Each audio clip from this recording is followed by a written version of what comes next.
My name is Faye Healy. I'm a junior here at VCU. I'm a goodness gravy. I'm a kinetic imaging major with a minor in sound design, and I aspire to be a Foley artist when I grow up. Hello, I am Susan Sarcino. I'm also a junior in kinetic imaging and also a minor in sound design, also aspiring to be a Foley artist. Very glad to meet you. And I'm Shelley Roden. I am a Foley artist, but I had no idea I would become a Foley artist when I was in college. I was an aspiring artist. Did you have like an emphasis on sound when you were in school? Eventually. Yeah. Okay. I went to Ithaca College and I studied cinema and photography, not cinnamon photography, because everyone says, what are you saying? And then there was a art minor, and I took that, and the audio minor. So I had those two. Okay. Mm-hmm. Yeah. That's great. How did you first become interested in Foley? I first became interested in Foley when I went to Los Angeles and discovered that Foley art was a career. Until then, I had no idea that that job existed. I went out to Los Angeles to work in post-production, and the post-production facility where I was interning had acquired a studio that was dubbing stage, ADR stage, and a Foley stage. And that's when I first visited over there and discovered that this was a thing. And so during my spare time after work, I would go onto the Foley stage and do Foley for student films, because in LA you had USC, AFI, UCLA, and they all wanted favors to finish the post sound on their films. And they would come to this one facility called Sound Deluxe. And the president of the company said, "Would you like to do it, Shelley?" And I said, "Yes, I will try." And so I edited everything.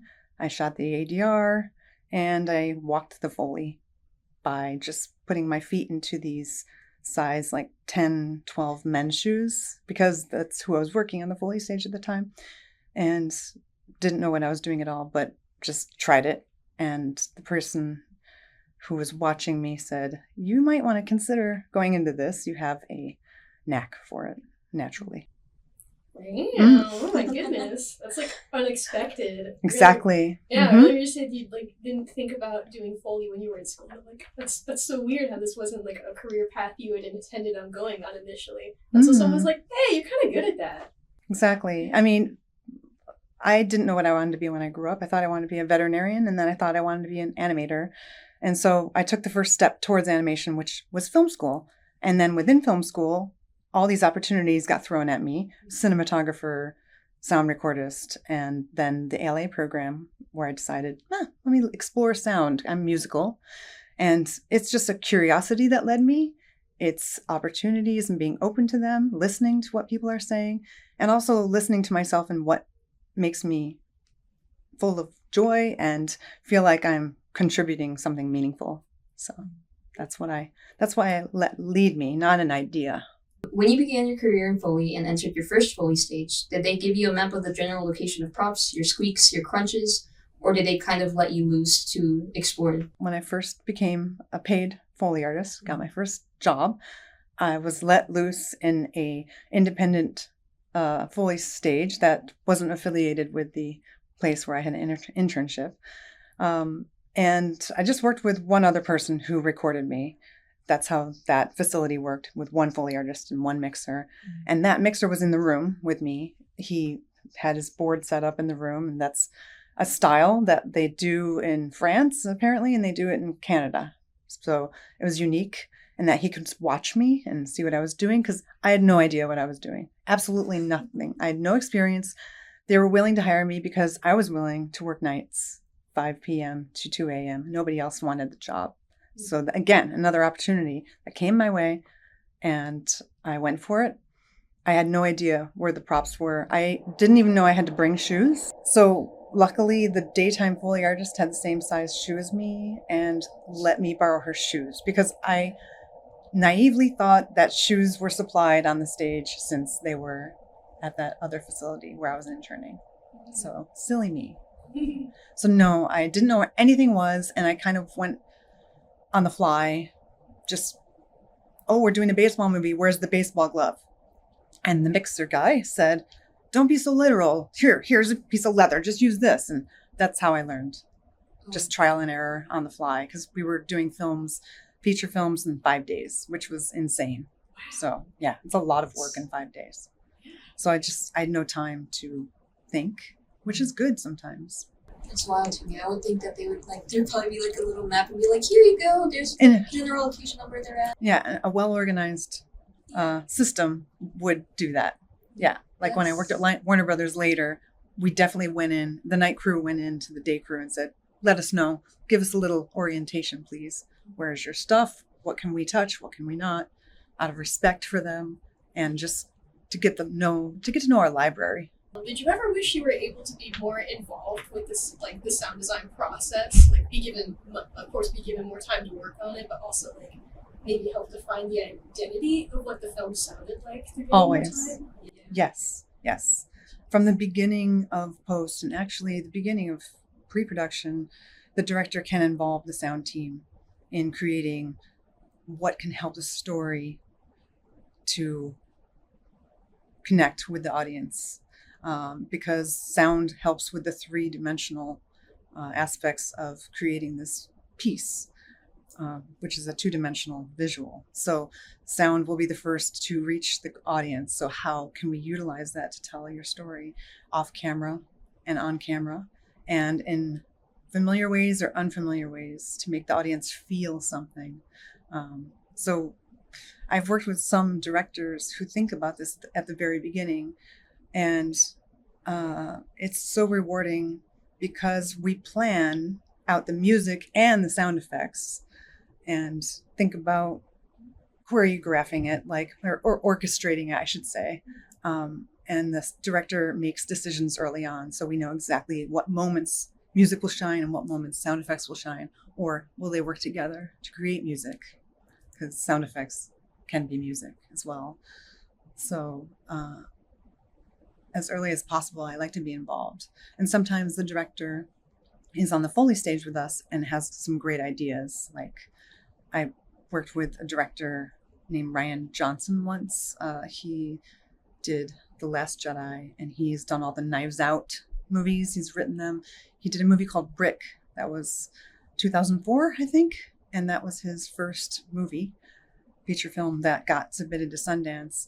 And so before he was so well known, he brought his movie to this small place, and I worked on the Foley in a very small room, probably half the size of this room, which would mean maybe a 5x10 room. And Ryan came in and said, I have an idea for this scene, this chase scene between two people, and I would like for the footsteps to be the syncopation, the music, and one of them will be half the speed. And I was like, this is so cool. I'm totally into this. And so we approached it that way. And it was so rich, just a rich experience, hearing it firsthand from the director and being able to deliver it like right then. So I hope that happens more often. Mm-hmm. Has that happened with your more recent projects? Yeah, the one I was just talking about with music and effects and how I met with the director about that is a short documentary that my husband and I did together, because my husband is a composer and I'm a Foley artist. And we just, our nephew, who was a sound artist, passed away and gave us his instruments. And so we used his melodica, and we composed the sounds to highlight the dialogue, because the documentary was all about this woman telling her story. It's called Show Up and Start, The Art and Life of Dorothy Ramsey. Let me just plug it. Why not? Because it's a really fantastic documentary. You'll see our approach to music and Foley was very minimalist, I guess people would say, because the dialogue is present and in the forefront, and we were just painting around the dialogue. And there was space for silence and just dialogue, and there was space for just Foley, where she's painting. All of the close-up painting of her in the room when we're actively painting with her is Foley, and they'd crank the Foley, so it's like, it's really visceral. Yeah, so it's an interesting approach. You've mentioned a Foley artist is part athlete, actor, musician, and I found that very captivating. Mm-hmm. Can you explain how a Foley artist embraces those roles when working on stage? Okay, so as a Foley artist, acting comes into the performance aspects of it. because I am becoming whatever character you're seeing on the screen. I'm becoming their body, their footsteps, their hands. And if they're operating something that's much larger and the sound of what they're doing is more present than their bodies, then I become that object, if that makes any sense at all. So, for example, if somebody's picking up a glass, I will become their hands and that glass. If somebody is wrenching off a spaceship door, I will become that energy of that grab and the ripping off of the door and just feeling the size of it and everything. So acting really comes into it when I'm their footsteps mostly, because I get to spend more time becoming with them. If I'm doing, for example, a long walk of Michael Fassbender in The Killer, where he is sneaking up on somebody, then I get to really be in his body. And the most pleasant thing for me is when an actor is 100% invested in their character and they are completely that character. That gives me something to work off of. Otherwise, I have to conjure it, and it's a little harder to conjure that. And then with animated characters, I hear it more than I see it, because the spirit of the way they move their feet is kind of obvious, but what are they saying is really important, because dialogue and Foley work together in animated movies to create this character three-dimensionally. So I might listen to what they're saying, like, "No, Mom, you didn't do it like I thought." And so I would express those feet in that way, as opposed to if she's saying, "Mom, I really love you." That's a totally different performance. So I just integrate that into my body, and hopefully it comes out, as with every kind of art. You have an idea in your head and you put it in your body, and then you put it out into the world, hoping that people understand what you're trying to express. So there's the acting part. It's a long answer to your question. No, that's good. And then musically, it's all about listening to the tones, the rhythms and textures and qualities of what you're using. Like, I just heard my watch, and that annoys me because I never wear a watch. And so whenever I shake my arm while I'm talking, it's bothering me. So I'm very aware, always listening, and picking up on nuances, the subtle nuances of life, because I'm listening like a microphone listens, microscopically. Stop it. So, and as I'm listening, I might grab a prop and then I'll perform it and see what it does. And I'll tune it as I'm performing it, and maybe ground it less to the wood floor or something, or maybe it needs more low end, or I need to ground it more, or maybe it needs like a little rattle on top of what I've got going on. So I'm always tuning it. So that's the musician part, and hearing things in rhythms as well, like a footstep. If it's a really fast animation move, I will just watch it, and it'll translate into a rhythm. Like if Anxiety from Inside Out 2 is like, that's what I hear, and I'm like, I'm going to perform it just like that, because I only have 2 seconds to perform those million footsteps. Animated characters move so fast. Mm-hmm. So that's exactly how I will analyze it and then perform it like a drummer with my feet. So the athletic part is a little obvious. I'm super active with my footsteps and setting up car doors, setting up very heavy objects. Every prop is a setup. So I will go into bins and dig things out and set them up. Dirt under my fingernails all the time. It's a dirty environment, and I'm stomping away in the dirt pit. I am Thor, it's very athletic. Whatever Thor does, I do. So imagine that. And then if I don't just play Thor, I also play Black Widow. I'm also doing her tumbles and fights, right? And then that is the reason why we have Foley partners, so that we can share and make sure that each sound has the energy it needs to communicate what we're trying to communicate. If a tired Foley artist tries to do that, it's a little harder. So it's great to work with a partner who is as robust and creative. What's a sound or scene that was daunting to you and made you second guess your approach to it? Everyone. awesome. Open and shut. No, I'll explain why. Yeah. So your idea of what a scene needs is determined by the supervising sound editor, who communicates from the director what their vision is. So it's our job to communicate the director's vision. But the director trusts us to, they rely upon our instincts to deliver the job that we are hired to do. We're the experts, and they don't have time to sit on the stage and say, oh, I think you should use the hammer to create that. They don't have time. So we do our own thing. But this is how we test our hypotheses. For each prop setup, for example, I will grab tools based on what I want to hear. So I'll look at something and say, what do I want to hear? What does it need? And sometimes that's done without listening to anything. And sometimes that's done with listening to what the effects people have done and what music has done and the dialogue. It just depends on the project. If they're, if the effects editors are well along their way in cutting the scene, I will want to listen to the effects so that I know where to sit in. I'm a part of the orchestra and I know which tools, which instruments to play, because they've already covered that part of the Captain America shield. Now I need the scrape that's missing. So I will provide the scrape.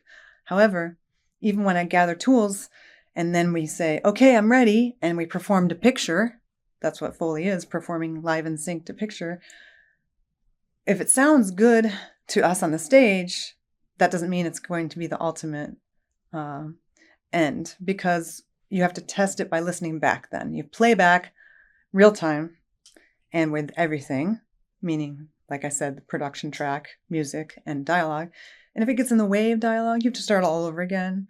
If it doesn't quite communicate what you want, or it doesn't quite come through, then you have to tweak it a little bit and do it again. So that's why I say every single scene is different from beginning to end. I know you've touched upon it on one of the previous questions, but can you break down your thinking process for Foley when presented with a scene? Like the texture of certain items, the mood, or denoting absent sounds that are visually seen? That's a lot to unpack. Oh, yeah. So how to approach a scene as a Foley artist? What we first do is we watch the entire movie and get a feeling for the characters, the story being told. And then we'll have ideas that come up, and we will get any notes from directors. If they want something that is not obvious, like an off-camera tapping of a foot of somebody who's about to come in, we're like, oh, we had no idea that was going to happen. Oh, visual effects is not done yet. I see. Something like that. Or something imagined that the director just didn't put visually on the screen that they want there. We have to know about all these things. And for our sanity, we break down a scene by first doing the footsteps, because that way we can just get up and active and understand the surfaces. And that kind of helps us to break down all the materials in the room a little bit better, suss it out, get a feel for it, get a feel for our environment. And then we will finish that and maybe do the cloth movement for the characters, or the suit movement if they're wearing a superhero costume or cape, just to, again, get all organic and into the movements of the characters. And during that time, we'll keep an eye on what they're touching, and maybe in the back of our head start forming what I want that to sound like. For the easier things, like a hand on door knob, we don't do doors opening and closing, but we do hand on doorknob. We will go through and do those first. My partner calls them the mashed potatoes, or is it meat and potatoes? He calls them the meat and potatoes props. We will go and do all those obvious things that people are doing, like sitting on chairs or patting themselves, hugging somebody. We'll do all that first. And then once our brains are ready, we will go into the harder props. So something like the sense of self in Inside Out 2, which was challenging, or the glass eating scene in Elemental, or the glass sculpting scene as well. And debris, things that are messy, that will create a giant mess that we'll have to clean up. So that'll all be later. The chaos comes later. So that's how we'll break down a scene. Can you elaborate on the differences and similarities between doing Foley for animation and for live action? Which one do you find most fun and why? Both are fun for different reasons. So for Foley for live action is with live humans, for the audience who doesn't know. And my job is to always tell the story. That's just always what my job is, through sound, through emotion. And so depending on how much of the production they're going to use, we either have to match production sound, or if they're going to replace the production sound because they're going to do ADR for a line, for example. And if an HVAC system was on the whole time and they have to re-record all their lines, then they'll take that whole production track out, which is one track, and all your paper handling and my hands on my body and my watch, they'll all disappear. All the sounds that are happening around us that Foley provides. So Foley will add that back in to just create this sort of groundedness to the environment and complete the soundtrack. So it's full-bodied and organic. And I love the challenge of matching production, because you'll listen to footsteps of a character and hear the quality of their shoe. And it's like finding perfect pitch on an instrument, like hearing it and then finding the note. So I would go into my shoe arsenal and be like, this one, and maybe this one, and then play with them, put them on my feet and do a take, play back with production, see how we fall in, because we don't want to be noticeable at all in that instance. We just want to sound like production. Animation is bringing the world to life because there's no sound whatsoever. It's just dialogue and music. That is it. So yeah, exactly. You're going like this. Anxiety. Yes, all those footsteps for those characters helps ground them to their environment and helps them to become more believable, more real, right? If anxiety goes, oh yay, and you don't hear her clapping, then it'll be weird. And then we do little emphasized accents to help their character come to life. Like if she's jumping in the air and her hair is all crazy, we might add like a little whoosh. And it just depends on what works in that moment. Like if the whoosh is in the way of dialogue, it won't play. Like we won't do that. So, but sometimes we don't know. So we'll just do it just for fun. And then at the end of the day, we give all of our sounds away to the editors and the dubbing mixers, and they can go like this, or they can go like this with the faders. We might never hear it again, or we might hear it. I think I like animation because it's an expression. It's like a dance. It's a rhythm.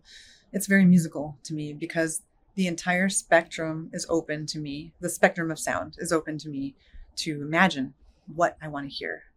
I don't have to follow what I'm already hearing in production and try to match it. I can do what I want, even though what I want is determined by what the director wants, really. Because again, I am delivering the vision of the director and also listening to anyone else. It's a collaborative process. So anyone else who has an idea of what the character should sound like, we share and then go with the best idea. It doesn't matter if it's my idea or my partner's idea. It's just what works best. Okay. So I stalked your IMDb and I noticed that you worked on the first installment of the Saw franchise. So I had a few questions. This comes up all the time. It's so amazing that people are fans of Saw. I love Saw because I'm so curious, because this was the first installment of a very experimental franchise with new directors who were fresh out of film school. Mm-hmm. And as you've described, the chain of how it goes from like director to lead sound design to you, and so it's like this big game of telephone. How is it to work on like not only the first installment of a franchise, but also one that quite hasn't found its auditory identity the way that Saw developed? That's a very good question. And I wish I worked on it now, because I think I would explore it in a different way with the director. But I didn't know enough back then to ask that question that you asked, which is a very smart question. Like, how do we create an auditory identity for this new franchise? Now that I know more, I wish it's funny, like you do your best in that moment. Like I was brand new at age 25. I didn't know what I was doing as a Foley artist yet. All I was doing was making sure I was in sync and like experimenting with props. I really didn't know enough to deliver what I would do today, obviously. So the director, I forgot the director. James Wan, he was there. James Wan was there at the facility. Yeah, good job. And he was really cool. And that's all I remember about him. We didn't have very many conversations. We didn't have many conversations because he talked to the designer, the sound supervisor, and they kind of let us cue everything, do everything, which is a whole other approach to Foley too. If you cue every single little thing that you see, you only have time to do a little bit splash, splash, splash here and there, rather than focusing on, oh, this is important. Let's make this amazing. And then if we have time, let's get to that background, whatever, chicken walking or whatever. So the bear trap was important in that movie. And luckily on that stage, it had limited props. I was in basically a Foley closet. It was pretty small. They have since expanded that room. But when I was working at that facility at the time, they had probably 3 boxes of props. And in one of the boxes was a brake shoe, like an old iron rusty brake shoe that had moving parts. So it's like to an old car. So it's like the U shape, and then it has a piece coming out, and it's like has a hinge. So luckily, if I grabbed it, like I think the woman grabs it at one point and is struggling with it. So hands on, I did that. And then the sound of it as she's struggling, you kind of want to create this feeling of it's moving, it has potential to break, but no, she's trapped. So luckily the brake shoe worked perfectly on its own. Today, I would pick up something iron and heavy and probably use another prop against it just to make it more complex. But back then I just used the brake shoe and it worked great. I mean, right? Yeah, it worked. I was convinced, solidly convinced. See, so I was better than I thought, apparently back then. Yeah. And then sawing the leg off at the end is also memorable that was too. one of my questions. Yeah. I was like, how'd you do that? Again, not being an experienced Foley artist, I thought I had to get a real bone and a real fleshy thing. Yeah. So I got a raw chicken and sawed through that for the climax of the movie Saw. Today I would approach that totally differently and break it down into layers. But it was like guerrilla Foley, like let's do it as fast as we can. We have to do all the layers at once, which is very old school, very the way they did it in the beginning of Foley was do everything at once. But now we break it down to different layers. Like I want to hear the gristle of the saw against the bone. I want to hear the flesh gore. I want to hear a little bit tendon ripping. That would all be done separate. Because you can make it richer that way. You can you have both of your hands to do this one thing. And then once you layer it, it becomes this like huge feeling of exactly an explosion of sound. Have you ever gone back and done resounding any scenes that you've done so that they live up to your satisfaction or standards now? I don't have time to do that, but that would be interesting. That would be an interesting experiment. Like, for example, when Brian Johnson came to Skywalker to do The Last Jedi, we watched his film Brick in the beautiful theater that we have at the ranch, and you could hear everything. And the Foley was pretty loud, and I was just like cringing the whole time going, ah. But luckily the person who's a sound supervisor who I usually work with said it actually sounded great for what it was. And so you're your worst critic, right? Yeah. On whatever you're working on. What advice would you give to someone who's interested in Foley but is intimidated or confused on where to start? I mean, there's not really a path that's very clear, is there, to becoming a Foley artist?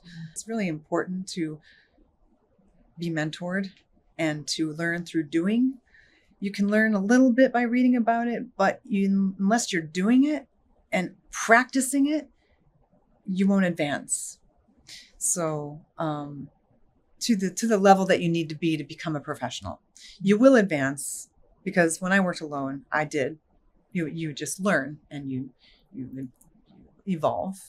But if you have a mentor who has been working for 25 years, helping, it just makes it so much smoother. Like I remember working with my first partner and realizing, to do chair sits, you don't actually use your butt. You actually use a piece of cloth and you work it against the chair. That's how you do a chair sit sound. and you have more control of what you gather to create that sound of clothy, fleshy sound. So I would recommend, in today's high-tech social media universe, reaching out to people you admire who do what you do via Facebook, Instagram, however. It's very casual, LinkedIn, and just ask if you can talk with them and ask about their path, because it's different for every single person. And then do a little research where you want to live. Like, where are these jobs that you want to have? As a Foley artist, where can you live? So you think LA probably, but there's also New York. There's even Chicago has a place. I think Georgia and Austin and France and Denmark and the UK. So think about where you want to live. That's really important, because lifestyle balance is just as important as what you do for a living. Then network as much as possible. Contact as many people in the business as you can, and just ask for a tour of the facility. Listen to movies, look at the credits, and note who the Foley artists are. Reach out to those people, talk about their films. That'll show that you're actually breaking it down and interested and talking about something that's relevant. And then to get started, just start doing it. Anything, whatever you decide to do. If you want to be a filmmaker, just make films. I know it's not easy to say, oh, just make a film, but figure out what you need to do. And luckily with today's technology, you can just make a film. It's amazing. And you can record your own Foley. You can watch it on TV or a monitor, and you can record in sync these days. You can actually set up a studio like that and play it against the final mix of a film and see how that works. I mean, do Foley for as many student projects as you can. And that's what I did. I got started in student projects and then worked my way up by working non-union and then getting into the union. So that's the logical path. But as far as how you do it, it's different for everybody. Yeah. Just talk to people. Connect. All right. Good job. Good job. Nice going. Yippee. Thanks so much. Thank you so much Yeah. for your time. You're welcome. Thank you. Yeah, it was a pleasure talking to you.